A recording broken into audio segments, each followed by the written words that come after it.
ಎಲ್ಲರಿಗೂ ನಮಸ್ಕಾರ ಸ್ನೇಹಿತರೆ.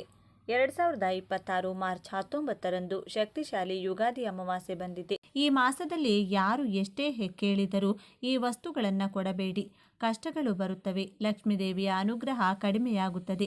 ಭಿಕ್ಷೆ ಬೇಡುವ ಸ್ಥಿತಿಗೆ ತಲುಪುತ್ತೀರಿ ಎಂದು ಶಾಸ್ತ್ರಗಳು ಹೇಳುತ್ತವೆ. ಹಾಗಾದರೆ ಆ ವಸ್ತುಗಳು ಯಾವುವು, ಏಕೆ ನೀಡಬಾರದು ಎಂಬ ವಿಷಯಗಳನ್ನು ಈಗ ವಿವರವಾಗಿ ವಿಡಿಯೋದಲ್ಲಿ ತಿಳಿದುಕೊಳ್ಳೋಣ. ಅದಕ್ಕೂ ಮುನ್ನ ನೀವಿನ್ನು ಚಾನಲ್ಗೆ ಸಬ್ಸ್ಕ್ರೈಬ್ ಆಗಿಲ್ಲ ಅಂದರೆ ಈಗಲೇ ಸಬ್ಸ್ಕ್ರೈಬ್ ಆಗಿ, ಹಾಗೆ ವಿಡಿಯೋಗೆ ಲೈಕ್ ಮಾಡಿ, ವಿಡಿಯೋ ಸ್ಕಿಪ್ ಮಾಡದೆ ಕೊನೆ ತನಕ ನೋಡಿ. ಎಲ್ಲರೂ ಭಕ್ತಿಯಿಂದ ಓಂ ಶ್ರೀ ಮಹಾಲಕ್ಷ್ಮಿ ನಮಃ ಅಂತ ಕಮೆಂಟ್ ಮಾಡಿ. ಇಂತಹ ವಸ್ತುಗಳನ್ನು ಈ ಮಾಸದಲ್ಲಿ ಇತರರಿಗೆ ಸಾಲವಾಗಿ, ದಾನವಾಗಿ ಅಥವಾ ಕನಿಷ್ಠ ಕೈ ಬದಲಾಗಿಯೂ ಕೂಡ ನೀಡಬಾರದು. ಒಂದು ವೇಳೆ ತಪ್ಪಾಗಿ ಈ ನಿಯಮವನ್ನು ಉಲ್ಲಂಘಿಸಿದರೆ ಸಾಕ್ಷಾತ್ ಶ್ರೀ ಮಹಾಲಕ್ಷ್ಮಿ ದೇವಿ ಆ ಮನೆಯ ಮೇಲೆ ಮುನಿಸಿಕೊಂಡು ಶಾಶ್ವತವಾಗಿ ಆ ಗೃಹವನ್ನು ಬಿಟ್ಟು ಹೋಗ್ತಾರೆ. ಆ ಮನೆ ಧನಧಾನ್ಯಗಳನ್ನು ಕಳೆದುಕೊಂಡು ದಾರಿದ್ರ್ಯದಿಂದ ತುಂಬಿ ಹೋಗುತ್ತದೆ. ಕೊನೆಗೆ ಆ ಕುಟುಂಬ ಸದಸ್ಯರು ಭಿಕ್ಷೆ ಬೇಡುವ ದಿನ ಸ್ಥಿತಿಗೆ ತಲುಪುತ್ತಾರೆ. ಆದ್ದರಿಂದಲೇ ಈ ಪವಿತ್ರವಾದ ಮಾಸದಲ್ಲಿ ಯಾವ ವಸ್ತುಗಳನ್ನು ಇತರರಿಗೆ ನೀಡಬಾರದು, ಅವುಗಳನ್ನು ನೀಡಿದರೆ ಇಂತಹ ಭೀಕರ ಪರಿಣಾಮಗಳು ಸಂಭವಿಸುತ್ತವೆಯೋ ಎಂದು ಪ್ರತಿಯೊಬ್ಬರೂ, ಮುಖ್ಯವಾಗಿ ಮಹಿಳೆಯರು ಕಡ್ಡಾಯವಾಗಿ ತಿಳಿದುಕೊಳ್ಳಬೇಕು. ಈ ಮಾಸದಲ್ಲಿ ಯಾರಿಗೂ ನೀಡಬಾರದ ಮೊದಲ ವಸ್ತು ಉಪ್ಪು. ಹೌದು, ಉಪ್ಪು ಸಾಕ್ಷಾತ್ ಲಕ್ಷ್ಮಿ ಸ್ವರೂಪ ಎಂದು ನಿಮಗೆಲ್ಲರಿಗೂ ತಿಳಿದಿದೆ. ಸಮುದ್ರ ಮಂಥನದಲ್ಲಿ ಲಕ್ಷ್ಮೀದೇವಿಯ ಜೊತೆಗೆ ಉಪ್ಪು ಕೂಡ ಹುಟ್ಟಿದೆ. ಆದ್ದರಿಂದಲೇ ಉಪ್ಪನ್ನು ನಾವು ಶ್ರೀ ಮಹಾಲಕ್ಷ್ಮಿಯಾಗಿ ಭಾವಿಸ್ತೇವೆ. ಸಾಮಾನ್ಯ ದಿನಗಳಲ್ಲಿ ಉಪ್ಪನ್ನು ಯಾರಿಗೂ ಕೈಗೆ ಕೊಡಬಾರದು ಎಂದು ಹೇಳ್ತಾರೆ.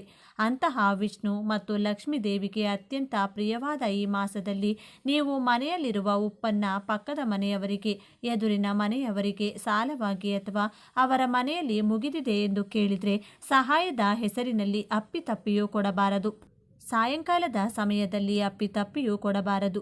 ಒಂದು ವೇಳೆ ಯಾರಾದರೂ ಬಂದು ಅಮ್ಮ ಅಡುಗೆಯಲ್ಲಿ ಉಪ್ಪು ಕಡಿಮೆಯಾಗಿದೆ, ಸ್ವಲ್ಪ ಉಪ್ಪಿದ್ದರೆ ಕೊಡಿ ಎಂದು ಕೇಳಿದರೆ ನಿರ್ದಾಕ್ಷಿಣ್ಯವಾಗಿ ಇಲ್ಲ ಎಂದು ಹೇಳಿಬಿಡಿ, ಅಥವಾ ಈಗ ಕೊಡಬಾರದು ಎಂದು ಹೇಳಿ. ಅಷ್ಟೇ ಹೊರತು ಅಯ್ಯೋ ಪಾಪ ಎಂದು ನಿಮ್ಮ ಡಬ್ಬದಲ್ಲಿರುವ ಉಪ್ಪನ್ನು ತೆಗೆದು ಅವರ ಕೈಗೆ ಹಾಕಿದರೆ ಆ ಕ್ಷಣವೇ ನಿಮ್ಮ ಮನೆಯಲ್ಲಿರುವ ಸಂಪತ್ತು ಅವರ ಮನೆಗೆ ವರ್ಗಾವಣೆಯಾಗುತ್ತದೆ. ಉಪ್ಪು ಹೇಗೆ ನೀರಿನಲ್ಲಿ ಕರಗಿ ಹೋಗುತ್ತದೆಯೋ ಹಾಗೆ ನಿಮ್ಮ ಮನೆಯಲ್ಲಿರುವ ಹಣವು ಅನಾವಶ್ಯಕ ಖರ್ಚುಗಳ ರೂಪದಲ್ಲಿ ಕರಗಿ ಹೋಗುತ್ತದೆ. ಆದ್ದರಿಂದ ಈ ಒಂದು ತಿಂಗಳು ಉಪ್ಪಿನ ವಿಷಯದಲ್ಲಿ ಬಹಳ ಜಾಗರೂಕರಾಗಿರಿ. ಎರಡನೆಯದು ಮತ್ತು ಅನೇಕ ಜನರು ಆಗಾಗ್ಗೆ ಕೊಡುವ ವಸ್ತು ಅಕ್ಕಿ. ಅನ್ನ ಪರಬ್ರಹ್ಮ ಸ್ವರೂಪ. ಅನ್ನದಾನ ಮಾಡುವುದು ಬಹಳ ದೊಡ್ಡ ವಿಷಯ ಎಂದು ನಮಗೆ ತಿಳಿದಿದೆ.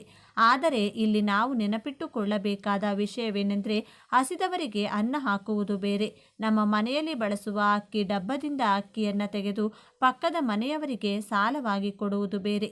ಈ ಮಾಸದಲ್ಲಿ ನಮ್ಮ ಮನೆಯ ಅವಶ್ಯಕತೆಗಳಿಗಾಗಿ ತಂದ ಅಕ್ಕಿಯನ್ನು ಸಾಯಂಕಾಲದ ಸಮಯದಲ್ಲಿ ಅಥವಾ ರಾತ್ರಿಯಲ್ಲಿ ಇತರರಿಗೆ ನೀಡಬಾರದು. ಮುಖ್ಯವಾಗಿ ಸಂಧ್ಯಾಕಾಲ ಕಳೆದ ನಂತರ ಯಾರಿಗಾದರೂ ಅಕ್ಕಿ ಕೊಟ್ಟರೆ ಆ ಮನೆಯ ಯಜಮಾನನ ಆಯುಷ್ಯ ಕಡಿಮೆಯಾಗುತ್ತದೆ ಮತ್ತು ಆ ಮನೆಯಲ್ಲಿ ದಾರಿದ್ರ್ಯ ತಾಂಡವವಾಡುತ್ತದೆ ಎಂಬ ನಂಬಿಕೆ ಇದೆ. ಯಾರಾದರೂ ಬಡವರು ಹಸಿವು ಎಂದು ಬಂದರೆ ಅವರಿಗೆ ಹೊಟ್ಟೆ ತುಂಬ ಅನ್ನ ಹಾಕಿ. ಆದರೆ ನಮ್ಮ ಮನೆಯಲ್ಲಿ ಅಕ್ಕಿ ಮುಗಿದಿದೆ, ನಾಳೆ ತಂದು ಕೊಡ್ತೇನೆ, 2 ಗ್ಲಾಸ್ ಅಕ್ಕಿ ಕೊಡಿ ಎಂದು ಯಾರಾದರೂ ಕೇಳಿದರೆ ಮಾತ್ರ ಕೊಡಬೇಡಿ. ನಿಮ್ಮ ಮನೆಯಲ್ಲಿರುವ ಲಕ್ಷ್ಮಿಯನ್ನು ನೀವು ಹೊರಗೆ ಕಳುಹಿಸಬಾರದು. ಬೇಕಿದ್ರೆ ಅಕ್ಕಿಯ ಬದಲು ಬೇಯಿಸಿದ ಅನ್ನವನ್ನು ಕೊಡಿ ಅಷ್ಟೇ. ಆದರೆ ಈ ಮಾಸದಲ್ಲಿ ಅಕ್ಕಿಯನ್ನು ಸಾಲವಾಗಿ ಕೊಡುವುದು ಒಳ್ಳೆಯದಲ್ಲ. ಏಕೆಂದರೆ ಅಕ್ಕಿ ಕೊಡೋದ್ರಿಂದ ನಿಮ್ಮ ಜಾತಕದಲ್ಲಿ ಶುಕ್ರಬಲ ಕಡಿಮೆಯಾಗಿ ಆರ್ಥಿಕ ತೊಂದರೆಗಳುಂಟಾಗುವ ಸಾಧ್ಯತೆ ಇರುತ್ತದೆ. ಇನ್ನು ಮೂರನೆಯ ವಸ್ತು ಶನಿದೇವರಿಗೆ ಇಷ್ಟವಾದ ವಸ್ತು ಮತ್ತು ಶನಿ ಪ್ರಭಾವ ಇರುವ ವಸ್ತು. ಈ ಮಾಸದಲ್ಲಿ ನಾವು ನಿತ್ಯ ದೀಪಾರಾಧನೆ ಮಾಡ್ತೇವೆ. ದೀಪಲಕ್ಷ್ಮಿ ಸ್ವರೂಪ, ಆದರೆ ಅದರಲ್ಲಿ ಸುರಿಯುವ ಎಣ್ಣೆ ನಮ್ಮ ಕಷ್ಟಗಳನ್ನು ಹೋಗಲಾಡಿಸುವ ಸಾಧನ. ಈ ಸಮಯದಲ್ಲಿ ನೀವು ನಿಮ್ಮ ಮನೆಯಲ್ಲಿರುವ ನೀವು ಯಾರಿಗಾದರೂ ಸಾಲವಾಗಿ ನೀಡಿದರೆ ಅದರ ಕಷ್ಟಗಳನ್ನು ಮತ್ತು ಅವರ ಪ್ರಭಾವವನ್ನು ನೀವೇ ಆಹ್ವಾನಿಸಿದಂತಾಗುತ್ತದೆ. ಪಕ್ಕದ ಮನೆಯವರು ಸ್ವಲ್ಪ ಎಣ್ಣೆ ಕೊಡಿ ಎಂದು ಕೇಳಿದರೆ ದಯವಿಟ್ಟು ಕೊಡಬೇಡಿ. ಎಣ್ಣೆಯನ್ನು ದಾನ ಮಾಡಬೇಕೆಂದರೆ ಅದು ಕೇವಲ ಶನಿವಾರದಂದು ನವಗ್ರಹಗಳ ಬಳಿ ಅಥವಾ ದೇವಸ್ಥಾನದಲ್ಲಿ ಮಾತ್ರ ಮಾಡಬೇಕು ಹೊರತು ಮನೆಯ ಬಳಿ ಪಕ್ಕದವರಿಗೆ ಕೈ ಬದಲಾಗಿ ಕೊಡಬಾರದು. ಹಾಗೆ ಕೊಟ್ಟರೆ ಸಾಲದ ಬಾಧೆಗಳು ಸುತ್ತುವರಿಯುತ್ತವೆ. ನೀವು ಎಷ್ಟೇ ಸಂಪಾದಿಸಿದರೂ ಅದು ಎಣ್ಣೆಯಂತೆ ಸುಟ್ಟು ಹೋಗುತ್ತದೆ ಹೊರತು ಕೈಯಲ್ಲಿ ನಿಲ್ಲುವುದಿಲ್ಲ. ಆರೋಗ್ಯ ಸಮಸ್ಯೆಗಳು ಸಹ ಬರುವ ಅಪಾಯವಿದೆ. ಮುಂದಿನ ವಸ್ತು ಹಾಲು ಮತ್ತು ಮೊಸರು. ಶ್ರೀಕೃಷ್ಣನನ್ನು ಪೂಜಿಸುವಾಗ ಹಾಲು, ಮೊಸರು, ಬೆಣ್ಣೆ ಬೇಕು ಎಂದು ನಮಗೆ ತಿಳಿದಿದೆ. ಸಂಜೆ ಸಮಯದಲ್ಲಿ ಹಾಲು ಅಥವಾ ಮೊಸರನ್ನು ಯಾರಿಗೂ ಕೊಡಬಾರದು.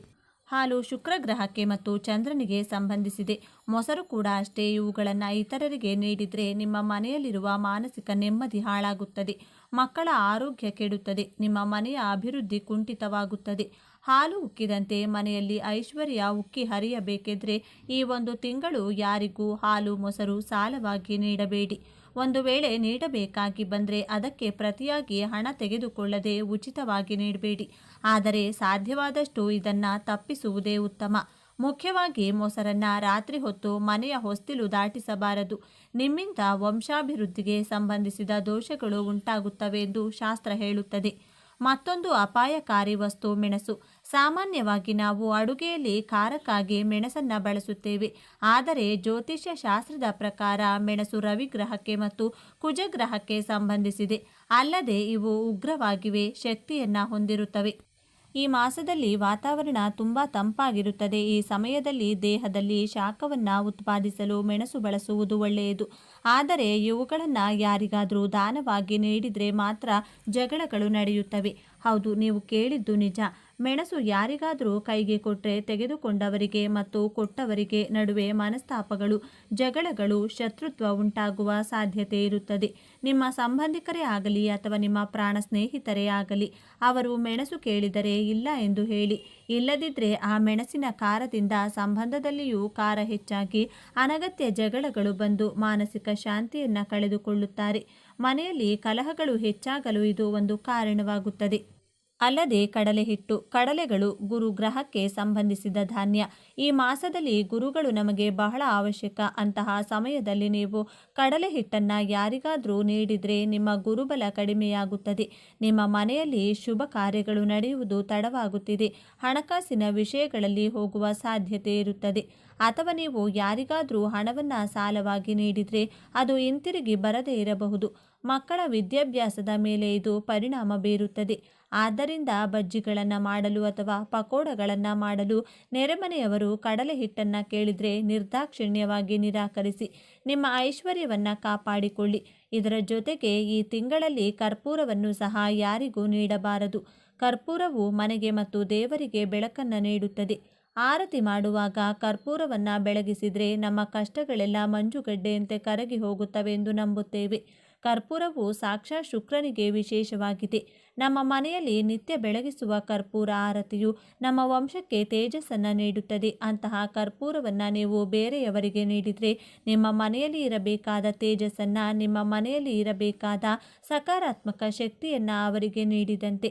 ನಮ್ಮ ಮನೆಯಲ್ಲಿ ಕರ್ಪೂರ ಮುಗಿದಿದೆ, ಆರತಿ ಮಾಡಬೇಕು, ಒಂದು ಬಿಲ್ಲೆ ಇದ್ದರೆ ಕೊಡಿ ಎಂದು ಯಾರಾದರೂ ಕೇಳಿದರೆ ದೇವರ ಕಾರ್ಯ ಅಲ್ವಾ ಎಂದು ಕೊಟ್ಟು ಬಿಡಬೇಡಿ. ಹಾಗೆ ನೀಡೋದ್ರಿಂದ ನಿಮ್ಮ ಮನೆಗೆ ಅರಿಷ್ಟ ಉಂಟಾಗುತ್ತದೆ. ನಿಮ್ಮ ಮನೆಯಲ್ಲಿ ಒಳ್ಳೆಯ ಕೆಲಸಗಳು ನಿಂತು ಹೋಗುತ್ತವೆ. ಇನ್ನು ಕೊನೆಯ ವಸ್ತು ಯಾವುದು ಎಂದರೆ ಮೊಟ್ಟೆಗಳು. ಈ ಮಾಸ ಪರಮ ಪವಿತ್ರವಾದ ಮಾಸವಾಗಿರುವುದರಿಂದ ಅನೇಕರು ಈ ತಿಂಗಳು ಮಾಂಸಾಹಾರವನ್ನು ಮುಟ್ಟುವುದಿಲ್ಲ. ಆದರೆ ಕೆಲವರು ಮೊಟ್ಟೆಗಳನ್ನು ತಿನ್ನುತ್ತಾರೆ ಅಥವಾ ಬೇಯಿಸಿಕೊಳ್ಳುತ್ತಾರೆ. ಅದು ಅವರವರ ಇಷ್ಟ. ನೀವು ಮೊಟ್ಟೆಗಳನ್ನು ಬೇಯಿಸಿ ತಿಂದರೂ ಪರವಾಗಿಲ್ಲ. ಆದರೆ ಯಾವುದೇ ಪರಿಸ್ಥಿತಿಯಲ್ಲಿಯೂ ಈ ತಿಂಗಳಲ್ಲಿ ಮೊಟ್ಟೆಗಳನ್ನು ಯಾರಿಗೂ ನೀಡಬಾರದು, ದಾನವಾಗಿಯೂ ನೀಡಬಾರದು. ನೀವು ಇಂತಹ ವಸ್ತುಗಳನ್ನು ವಿನಿಮಯ ಮಾಡುವುದರಿಂದ ಆ ಮನೆಯಲ್ಲಿ ನಕಾರಾತ್ಮಕ ಶಕ್ತಿ ಹೆಚ್ಚಾಗುತ್ತದೆ. ಇದು ದಾರಿದ್ರ್ಯಕ್ಕೆ ಕಾರಣವಾಗುತ್ತದೆ. ಆರ್ಥಿಕವಾಗಿ ನೀವು ಎಷ್ಟೇ ಎತ್ತರಕ್ಕೇರಿದರೂ ಒಮ್ಮೆಲೆ ಕೆಳಗೆ ಬೀಳುವ ಅಪಾಯವಿರುತ್ತದೆ. ಉಪ್ಪು, ಹಾಲು, ಮೊಸರು, ಮೆಣಸು, ಕಡಲೆ ಹಿಟ್ಟು, ಕರ್ಪೂರ, ಮೊಟ್ಟೆಗಳು ಈ 8 ವಸ್ತುಗಳನ್ನು ಯಾರಿಗೂ ದಾನವಾಗಿ, ಸಾಲವಾಗಿ ಅಥವಾ ಕೈ ಬದಲಾಗಿ ನೀಡಬಾರದು.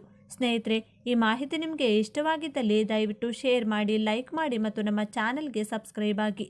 ಎಲ್ಲರೂ ಭಕ್ತಿಯಿಂದ ಓಂ ಶ್ರೀ ಶನೇಶ್ವರ ನಮಃ ಅಂತ ಕಮೆಂಟ್ ಮಾಡಿ. 2026 ಮಾರ್ಚ್ 19ರಂದು ಶಕ್ತಿಶಾಲಿ ಯುಗಾದಿ ಅಮಾವಾಸ್ಯೆ ಬಂದಿದೆ. ಈ ದಿನದಂದು ಯಾವ ಪದಾರ್ಥಗಳನ್ನು ಬೆರೆಸಿ ಸ್ನಾನ ಮಾಡಿದರೆ ಅಷ್ಟದರಿದ್ರ ಹೋಗಿ ಅಷ್ಟೈಶ್ವರ್ಯ ಪ್ರಾಪ್ತಿಯಾಗುತ್ತದೆ. ಈ ದಿನದಂದು ಮುಷ್ಟಿಯಷ್ಟು ಗೋಧಿ ಹಿಟ್ಟಿನಿಂದ ಈ ಚಿಕ್ಕ ಕೆಲಸ ಮಾಡಿದರೆ ನಿಮಗಿರುವ ನೆಗೆಟಿವ್ ಶಕ್ತಿಗಳು ದೂರವಾಗಿ ಮಾಡುವ ಕೆಲಸಗಳಲ್ಲಿ ಯಶಸ್ಸು, ಹಣದ ಏಳಿಗೆ ಪ್ರಾಪ್ತಿಯಾಗುತ್ತದೆ. ಈ ದಿನ ಮನೆದೇವರ ಅನುಗ್ರಹಕ್ಕೆ ಯಾವ ಕೆಲಸವನ್ನು ಮಾಡಬೇಕು, ಯಾವ ಮಂತ್ರವನ್ನು ಹೇಳಿಕೊಳ್ಬೇಕು, ಪಿತೃಗಳ ಕೃಪೆಯಿಂದ ಅಭಿವೃದ್ಧಿಯನ್ನು ಕಾಣಲು ಅಡುಗೆ ಮಾಡಿದ ತಕ್ಷಣ ಏನು ಮಾಡಬೇಕೆಂದು ಇವತ್ತಿನ ಈ ವಿಡಿಯೋದಲ್ಲಿ ಸಂಪೂರ್ಣವಾಗಿ ತಿಳಿಸಿಕೊಡ್ತೀವಿ. ಬನ್ನಿ. ಅದಕ್ಕೂ ಮುಂಚೆ ನೀವಿನ್ನು ಚಾನಲ್ಗೆ ಸಬ್ಸ್ಕ್ರೈಬ್ ಆಗಿಲ್ಲ ಅಂದರೆ ಈಗಲೇ ಸಬ್ಸ್ಕ್ರೈಬ್ ಆಗಿ, ಹಾಗೆ ವಿಡಿಯೋಗೆ ಲೈಕ್ ಮಾಡಿ, ವಿಡಿಯೋ ಸ್ಕಿಪ್ ಮಾಡದೆ ಕೊನೆ ತನಕ ನೋಡಿ. ಎಲ್ಲರೂ ಭಕ್ತಿಯಿಂದ ಓಂ ಶ್ರೀ ಮಹಾಲಕ್ಷ್ಮಿ ನಮಃ ಅಂತ ಕಮೆಂಟ್ ಮಾಡಿ. ಶಾಸ್ತ್ರಗಳ ಪ್ರಕಾರ ಈ ದಿನದಂದು ಪವಿತ್ರ ನದಿಗಳಲ್ಲಿ ಸ್ನಾನ ಮಾಡುವ ಸಂಪ್ರದಾಯವಿದೆ. ಬ್ರಹ್ಮ ಮುಹೂರ್ತದಲ್ಲಿ ಸ್ನಾನ ಮಾಡೋದ್ರಿಂದ ವ್ಯಕ್ತಿಯ ಇಷ್ಟಾರ್ಥಗಳು ಈಡೇರುತ್ತವೆ ಮತ್ತು ಪಾಪಗಳು ನಾಶವಾಗುತ್ತವೆ. ಒಬ್ಬ ವ್ಯಕ್ತಿಯು ಪವಿತ್ರ ನದಿಯಲ್ಲಿ ಸ್ನಾನ ಮಾಡಲು ಸಾಧ್ಯವಾಗದಿದ್ದರೆ ಮನೆಯಲ್ಲೇ ಸ್ನಾನ ಮಾಡುವ ನೀರಿಗೆ ಯಾವುದೇ ಪವಿತ್ರ ನದಿಯ ನೀರನ್ನು ಸೇರಿಸಿ ಸ್ನಾನ ಮಾಡಬಹುದು. ಈ ದಿನದಂದು ದಾನ, ಮಂತ್ರಪಠಣ, ತಪಸ್ಸು ಮತ್ತು ಉಪವಾಸದ ಮೂಲಕ ವಿಷ್ಣು ಲಕ್ಷ್ಮೀ ದೇವಿಯೊಂದಿಗೆ ಪರಶಿವನ ಆಶೀರ್ವಾದವನ್ನು ಸಹ ಪಡೆಯಲಾಗುತ್ತದೆ. ಈ ದಿನದಂದು ಪವಿತ್ರ ನದಿಗಳಲ್ಲಿ ಸ್ನಾನ ಮಾಡೋದ್ರಿಂದ ವ್ಯಕ್ತಿಯ ಎಲ್ಲ ಇಷ್ಟಾರ್ಥಗಳು ಈಡೇರುತ್ತವೆಂದು ನಂಬಲಾಗಿದೆ. ಇದರೊಂದಿಗೆ ಈ ದಿನ ತರ್ಪಣ ಇತ್ಯಾದಿಗಳನ್ನು ಮಾಡೋದ್ರಿಂದ ಪೂರ್ವಜರ ಆಶೀರ್ವಾದವು ದೊರೆಯುತ್ತದೆ. ಈ ದಿನ ಪಿತೃಗಳ ಆತ್ಮಕ್ಕೆ ಮೋಕ್ಷವನ್ನು ನೀಡಲು ತಪ್ಪದೆ ತರ್ಪಣ ಕಾರ್ಯ ಮಾಡಲು ಪ್ರಯತ್ನಿಸಿ. ಚಂದ್ರನು ತನ್ನ ಪೂರ್ಣ ಆಕಾರದಲ್ಲಿ ಕಂಗೊಳಿಸುತ್ತಾನೆ. ಈ ದಿನದಂದು ಭಗವಾನ್ ವಿಷ್ಣು ಮತ್ತು ಲಕ್ಷ್ಮೀ ದೇವಿಯನ್ನು ಪೂಜಿಸುವ ಸಂಪ್ರದಾಯವೂ ಇದೆ. ಈ ದಿನ ಲಕ್ಷ್ಮೀನಾರಾಯಣರನ್ನು ಒಟ್ಟಾಗಿ ಪೂಜಿಸೋದ್ರಿಂದ ಮನೆಯಲ್ಲಿ ಸುಖ ಶಾಂತಿ ನೆಲೆಸುತ್ತದೆ. ಈ ದಿನ ಶಿವನಿಗೆ ರುದ್ರಾಭಿಷೇಕ ಮಾಡುವುದು ಕೂಡ ಅತ್ಯಂತ ಮಹತ್ವದ್ದಾಗಿದೆ. ಇನ್ನು ನೀವು ಸ್ನಾನ ಮಾಡುವಂತಹ ನೀರಿಗೆ ಮನೆಯ ಸದಸ್ಯರು ಪವಿತ್ರ ನದಿಗಳ ನೀರನ್ನು ಬೆರೆಸಿ ಸ್ನಾನವನ್ನು ಮಾಡಿಕೊಳ್ಬೇಕು. ಅದು ಕೂಡ ಸಾಧ್ಯವಾಗೋದಿಲ್ಲ ಅನ್ನೋದಾದರೆ ಸ್ವಲ್ಪ ಕಲ್ಲುಪ್ಪು, 5-6 ಬೇವಿನ ಎಲೆಗಳನ್ನು ಬೆರೆಸಿ ಸ್ನಾನವನ್ನು ಮಾಡಿ. ಇದರಿಂದ ದೇಹದಲ್ಲಿನ ಎಲ್ಲ ನೆಗೆಟಿವ್ ಎನರ್ಜಿಗಳು ದೂರವಾಗಿ ಅದೃಷ್ಟ ಬರುತ್ತದೆ. ದೇಹಕ್ಕೆ ವಿಶೇಷ ಶಕ್ತಿ ಪ್ರಾಪ್ತಿಯಾಗುತ್ತದೆ. ಇನ್ನು ಸ್ನಾನ ಮಾಡುವಾಗ ನೀವು ಹೇಳಬೇಕಾದ ಮಂತ್ರ ಏನಂದರೆ ಗಂಗೆ ಚ ಯಮುನೆ ಚೈವ ಗೋದಾವರಿ ಸರಸ್ವತಿ ನರ್ಮದೆ ಸಿಂಧು ಕಾವೇರಿ ಜಲೇಸ್ಮಿನ್ ಸನ್ನಿಧಿಂ ಕುರುಹು. ಈ ಮಂತ್ರವನ್ನು 3 ಸಲ ಹೇಳಿಕೊಂಡು 3 ಚೊಂಬು ನೀರನ್ನು ತಲೆಯ ಮೇಲೆ ಹಾಕಿಕೊಂಡು ಸ್ನಾನ ಮಾಡೋದ್ರಿಂದ ನಿಮಗೆ ಎಲ್ಲವೂ ಕೂಡ ಶುಭವಾಗುತ್ತದೆ. ಜೊತೆಗೆ ಮನೆಗೆ ಸಮೀಪವಿರುವಂತಹ ಗ್ರಾಮ ದೇವತೆಯ ಆಲಯಕ್ಕೆ ನಿಮ್ಮ ಕೈನಿಂದ ತಯಾರು ಮಾಡಿದ ನಿಂಬೆಹಣ್ಣಿನ ಚಿತ್ರಾನ್ನ ಹಾಗೂ ಮೊಸರನ್ನವನ್ನು ಕೊಟ್ಟು ವಿಶೇಷವಾಗಿ ಮನೆ ಸದಸ್ಯರ ಹೆಸರನ್ನು ಹೇಳುತ್ತಾ ಪೂಜೆ ಮಾಡಿಸಬೇಕು. ನಂತರ ಪ್ರಸಾದವನ್ನು ಬಂದ ಭಕ್ತರಿಗೆ ಹಂಚಿ ದೇವಿ ದೇಗುಲದಲ್ಲಿ ಸಿಗುವಂಥ ಕುಂಕುಮವನ್ನು ಮನೆಗೆ ತಂದು ಮುಂದಿನ ಹುಣ್ಣಿಮೆ ಅಮಾವಾಸ್ಯೆ ತನಕವೂ ಹಣೆಗೆ ತಿಲಕವಾಗಿ ಇಡುತ್ತಾ ಬರಬೇಕು. ಇದರಿಂದ ಮುಂದಿನ ಹುಣ್ಣಿಮೆ ಅಮಾವಾಸ್ಯೆ ತನಕವೂ ಗ್ರಾಮದೇವಿಯ ರಕ್ಷಣೆ ಇಡೀ ಕುಟುಂಬಕ್ಕೆ ಪ್ರಾಪ್ತಿಯಾಗುತ್ತದೆ. ಪದೇ ಪದೇ ಅನಾರೋಗ್ಯ ತಪ್ಪತಕ್ಕಂಥದ್ದು. ಅಮಾವಾಸ್ಯೆ ಹುಣ್ಣಿಮೆ ಬಂತು ಅಂದರೆ ಸಾಕು, ಕೈಕಾಲು ನೋವು, ಕೈಕಾಲು ಸೆಳೆಯೋದು ಆಗ್ತಾ ಇರುತ್ತದೆ. ಪದೇ ಪದೇ ಅಪಘಾತಗಳು ಆಗ್ತಾ ಇರುತ್ತದೆ. ಆ ಎಲ್ಲ ಸಮಸ್ಯೆಗಳು ದೂರವಾಗಿ ನಿಮ್ಮ ಗ್ರಾಮ ದೇವತೆಯ ರಕ್ಷಣೆ 1 ತಿಂಗಳ ತನಕ ನಿಮಗೆ ಪ್ರಾಪ್ತಿಯಾಗುತ್ತದೆ. ಇನ್ನು ಈ ದಿನ ಗೋಧಿ ಹಿಟ್ಟಿನಿಂದ ಮಾಡಬೇಕಾದ ಅತಿ ಮುಖ್ಯವಾದ ಕೆಲಸ ಯಾವುದು ಅಂತ ನೋಡೋದಾದರೆ, ಗೋಧಿ ಹಿಟ್ಟಿನಿಂದ ಮನೆಯಲ್ಲಿ ಎಷ್ಟು ಜನ ಇರ್ತೀರೋ ಅಷ್ಟು ಜನರಿಗೆ ಒಂದೊಂದು ಚಪಾತಿಯಂತೆ ತಯಾರು ಮಾಡಿಕೊಂಡು ಆ ಚಪಾತಿಯ ಮೇಲೆ ತುಪ್ಪವನ್ನು ಹಚ್ಚಬೇಕು. ನಂತರ ಕೈನಲ್ಲಿ ಆ ಚಪಾತಿಯನ್ನು ಹಿಡಿದು ಒಬ್ಬೊಬ್ಬರಿಗೆ 3 ಬಾರಿ ಎಡಭಾಗದಿಂದ 3 ಬಾರಿ ಬಲಭಾಗದಿಂದ ತಲೆಯ ಮೇಲೆ ಸುತ್ತಿ ಇಳಿಯನ್ನು ತೆಗೆದು ಮನೆಯ ಬಳಿ ಇರುವಂತಹ ನಾಯಿಗಳಿಗೆ ಅಂದರೆ ಶ್ವಾನಕ್ಕೆ ಹಾಕಬೇಕು. ಇದರಿಂದ ನಿಮಗಿರುವಂತಹ ಎಲ್ಲ ವಿಧವಾದ ದೃಷ್ಟಿ ದೋಷಗಳು ದೂರವಾಗುತ್ತದೆ. ಅಕ್ಕಪಕ್ಕದವರ ದೃಷ್ಟಿ, ಜನರ ಕೆಟ್ಟು ಕಣ್ಣು, ಕೆಲಸ ಮಾಡುವ ಜಾಗದಲ್ಲಿ ಯಾರಾದರೂ ಶತ್ರುಗಳಿದ್ರೆ, ಸಂಬಂಧಿಕರ ಅಸೂಯೆ ಇದ್ದರೆ ಇದರಿಂದ ದೂರವಾಗುತ್ತದೆ. ಸಕಲ ಕಾರ್ಯದಲ್ಲೂ ಯಶಸ್ಸು, ಮಾನಸಿಕ ನೆಮ್ಮದಿ ಲಭಿಸುತ್ತದೆ. ದೃಷ್ಟಿ ದೋಷಗಳು ದೂರವಾದರೆ ಸಂಪಾದನೆಗೆ ಇರುವ ಅಡ್ಡಿಗಳು ದೂರವಾಗುತ್ತದೆ. ಈ ದಿನ ಸುಮ್ಮನೆ ಪೂಜೆ ಮಾಡಿ ಮುಗಿಸುವುದು ಮಾತ್ರವಲ್ಲದೆ ನೀವಿರುವ ಪ್ರದೇಶವನ್ನು ಕೂಡ ಶುಚಿಯಾಗಿ ಇಟ್ಟುಕೊಂಡಿರಬೇಕು. ಹಾಗೆ ತಪ್ಪದೆ ಎಲ್ಲರೂ ಒಂದು ಕಲ್ಲುಪ್ಪು ಪ್ಯಾಕೆಟನ್ನು ಮನೆಗೆ ತಂದುಕೊಂಡ್ರೆ ಅದೃಷ್ಟ ಬರುತ್ತದೆ. ಲಕ್ಷ್ಮೀದೇವಿ ಹಾಗೂ ಉಪ್ಪು ಎರಡೂ ಕೂಡ ಸಮುದ್ರದಲ್ಲಿ ಹುಟ್ಟಿರುವುದರಿಂದ ಲಕ್ಷ್ಮೀದೇವಿಗೆ ಕಲ್ಲುಪ್ಪು ಎಂದರೆ ತುಂಬ ಇಷ್ಟ. ನೀವು ಉಪ್ಪಿನಿಂದ ಮಾಡುವ ಎಲ್ಲ ಪರಿಹಾರಗಳು ಲಕ್ಷ್ಮೀದೇವಿಯನ್ನು ಇನ್ನಷ್ಟು ಹತ್ತಿರ ಮಾಡುತ್ತದೆ. ಹೊಸದಾಗಿ 1 ಪ್ಯಾಕೆಟ್ ಕಲ್ಲುಪ್ಪನ್ನು ಮನೆಗೆ ತಂದು ಅದನ್ನು ದೇವರ ಮನೆಯಲ್ಲಿ ಇಟ್ಟು ಲಕ್ಷ್ಮೀದೇವಿಯ ಜೊತೆ ಅದನ್ನು ಕೂಡ ಪೂಜೆ ಮಾಡಿ. ಇದಕ್ಕಾಗಿ ನೀವು ಮೊದಲು ಒಂದು ಬಟ್ಟಲಿನಲ್ಲಿ ಕಲ್ಲುಪ್ಪನ್ನು ಹಾಕಿ ಅದನ್ನು ಲಕ್ಷ್ಮೀದೇವಿ ಫೋಟೋ ಮುಂದೆ ಇಡಬೇಕು. ಅದರ ನಂತರ ದೇವಿ ಮುಂದೆ ಕೆಂಪು ಬಣ್ಣದ ದೀಪಗಳು ಅಥವಾ ಸಾಧಾರಣವಾಗಿ ಮಣ್ಣಿನ 2 ದೀಪಗಳನ್ನು ತೆಗೆದುಕೊಂಡು ಒಂದೊಂದರಲ್ಲಿ 3 ಬತ್ತಿಗಳನ್ನಿಟ್ಟು ಹಸು ತುಪ್ಪದಿಂದ ದೀಪಾರಾಧನೆ ಮಾಡಿ ಧೂಪ ದೀಪ ನೈವೇದ್ಯ ಸಮರ್ಪಿಸಿ ದೇವಿಯನ್ನ ಮನಸಾರೆ ಭಕ್ತಿಯಿಂದ ಪೂಜಿಸಬೇಕು. ಹಾಲಿನಿಂದ ತಯಾರಿಸಿದ ಯಾವುದೇ ಪದಾರ್ಥವನ್ನು ದೇವಿಗೆ ನೈವೇದ್ಯವಾಗಿ ಸಮರ್ಪಿಸಬಹುದು.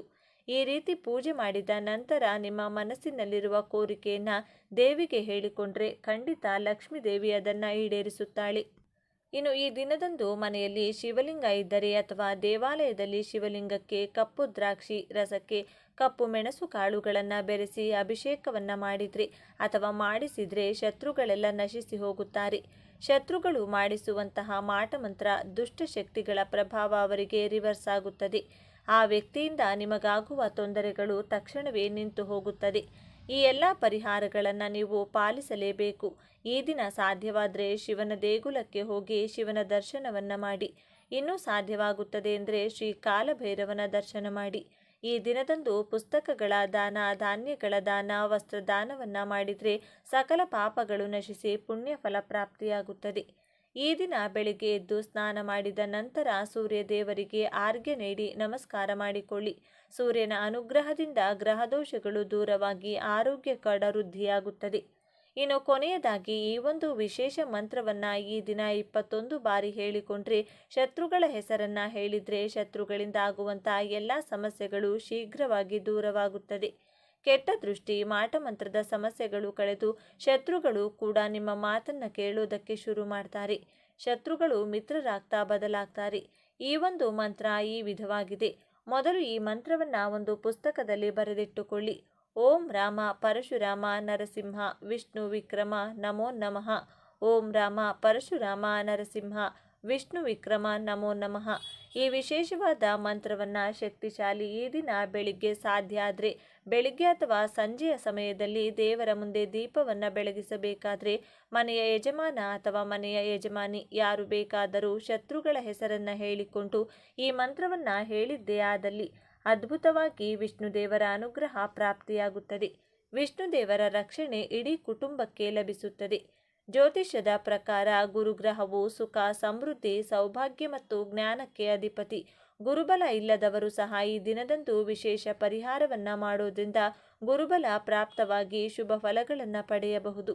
ಗುರುಬಲ ಇರುವ ರಾಶಿಗಳಿಗೆ ಇದರ ಪ್ರಭಾವ ಮತ್ತಷ್ಟು ಹೆಚ್ಚಾಗಲಿದೆ. ಮಂತ್ರಾಲಯದ ರಾಘವೇಂದ್ರ ಸ್ವಾಮಿಗಳ ಮಠ ಲಕ್ಷಾಂತರ ಭಕ್ತರ ಆರಾಧ್ಯ ದೈವ ಶ್ರೀ ರಾಘವೇಂದ್ರ ಸ್ವಾಮಿಗಳವರ ಮೂಲ ಬೃಂದಾವನವಿರುವ ಈ ಸ್ಥಳವು ಗುರುಕೃಪೆಗೆ ಅತ್ಯಂತ ಪ್ರಶಸ್ತವಾದ ಜಾಗ. ಇಲ್ಲಿ ತೀರ್ಥ ಸ್ನಾನ ಮಾಡಿ ದರ್ಶನ ಪಡೆದು ಪ್ರಸಾದ ಭೋಜನ ಮಾಡಿದರೆ ಗುರುಗಳ ವಿಶೇಷ ಆಶೀರ್ವಾದ ಲಭಿಸುತ್ತದೆ. ಶಿರಡಿ ಸಾಯಿಬಾಬಾ ದೇಗುಲ. ಶಿರಡಿ ಸಾಯಿಬಾಬಾ ಅವರು ಸಕಲ ಧರ್ಮೀಯರಿಗೂ ಗುರು ಸ್ವರೂಪರಾಗಿದ್ದಾರೆ.